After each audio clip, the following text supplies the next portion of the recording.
Baiklah, saya akan menjelaskan mengenai kasus dari multiple sclerosis, yaitu di sini 45-year-old man, yaitu seorang pria berusia 45 tahun, cek komplain yaitu urinary incontinence, yaitu inkontinensia urin.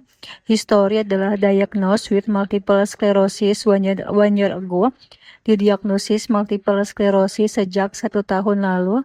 Initial presentation yaitu transient acute vision loss atau right eye, yaitu gejala awal adalah kehilangan penglihatan akut sementara atau mata kanan few weeks ago, beberapa minggu lalu, yaitu difficulty with balance atau artinya adalah gangguan keseimbangan. Multiple episodes of urinary incontinence, yaitu beberapa episode inkontinensia urin. Currently adalah walking improve, kemampuan berjalan membaik. Persistent involuntary urination, yaitu tetap mengalami buang air kecil tanpa kontrol. Increase urinary frequency, frekuensi berkemih meningkat. Urgensi atau cannot control use to urinate, yaitu urgensi tidak dapat menahan keinginan untuk berkemih. Vital signs yaitu normal. Physical examination yaitu mild spastic paraparesis, yaitu paraparesis spastik ringan. Increase reflexes in lower extremity, refleks meningkat pada ekstremitas bawah. Bilateral Babinski sign yaitu tanda Babinski bilateral. Thoracic sensory level yaitu pain, temperature, vibration. Level sensory thoracal yaitu nyeri, suhu, getaran. Imaging adalah MRI span, yaitu sama dengan new demyelinating lesion in mid thoracic spinal cord, yaitu artinya adalah MRI tulang belakang, yaitu lesi demyelinasi baru di medula spinalis thoracal tengah.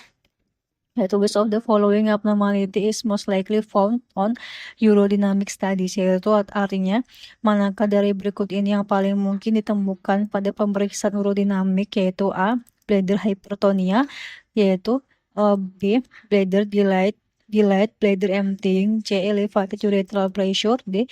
Large residual volume of urine, E. Reduced urine flow. Yaitu kita skip terlebih dahulu, coba dijawab terlebih dahulu jawabannya apa.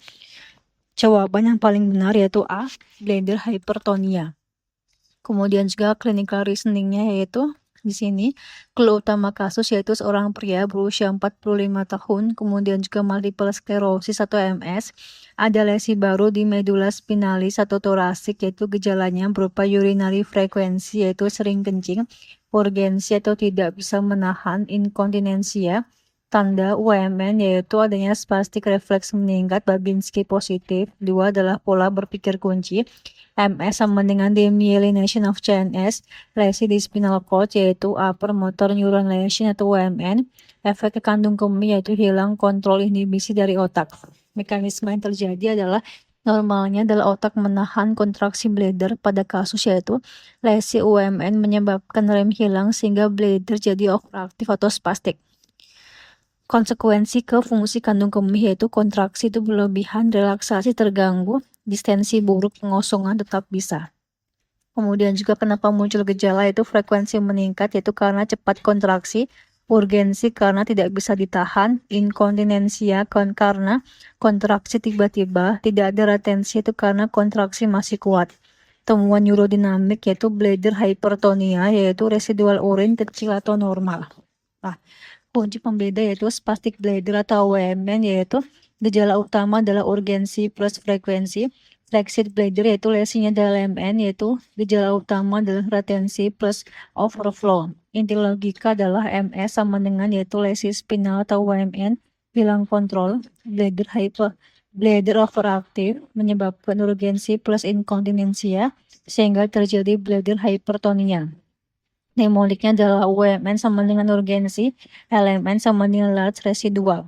Nah, penjelasan kasusnya yaitu di sini spastic bladder atau kandung kemih spastik yaitu sama dengan kandung kemih yang terlalu aktif atau overaktif karena gangguan saraf pusat atau UMN lesion.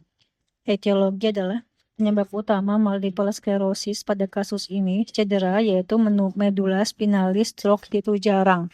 Patogenesis yaitu lesi di medula spinalis atau upper motor neuron, sinyal penghambat dari otak ke kandung kemih hilang, kandung kemih tidak jadi terkontrol, kemudian juga kontraksi berlebihan atau overaktif.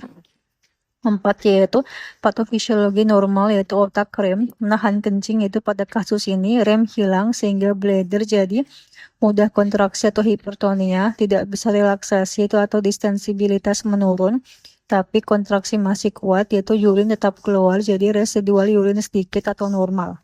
Nah, di sini gejala dan juga alasannya adalah frekuensi meningkat, yaitu kandung kemih, cepat kontraksi, urgensi, tidak bisa menahan kontraksi, inkontinensi, yaitu kontraksi tiba-tiba, tidak ada retensi, kontraksi masih kuat. Hasil urodinamik yaitu bladder hipertonia, jawabannya A. Residual urin adalah sedikit atau normal. Inti kasus yaitu lesi UMN yaitu hilang kontrol, kandung kemih overaktif yaitu menyebabkan sering kencing dan juga tidak bisa ditahan. Analisis pilihan lain yaitu B. Delayed bladder emptying, yaitu salah. Ini terjadi jika bladder lemah atau hipotonia. Benar pada lower motor neuron lesion, neuropati diabetik. C. Yaitu elevated urethral pressure, yaitu salah. Ini tanda dari obstruksi mekanik. Benar pada BPH atau prostat membesar struktur uretra. D. Yaitu large residual urine, yaitu salah, terjadi pada flaccid bladder atau LM lesion. Benar pada cauda equina syndrome, cedera saraf perifer. E. Yaitu reduced urine flow, yaitu salah, juga ada tanda obstruksi. Benar pada BPH, batu saluran kemih dan juga struktur uretra. Perbandingan penting yaitu spastik untuk UMN, lesinya bladdernya adalah kaku atau overaktif, residual urin kecil. Flexit itu lesinya adalah LMN, yaitu bladdernya lembek besar, residual urinnya. Kemudian juga mnemonik adalah UMN sama dengan urgensi, LMN sama dengan large residual. Satu kalimat hafalan adalah MS sama dengan lesi spinal, bladder spastik, kemudian juga sering kencing, plus tidak bisa ditahan, dan juga plus residu kecil.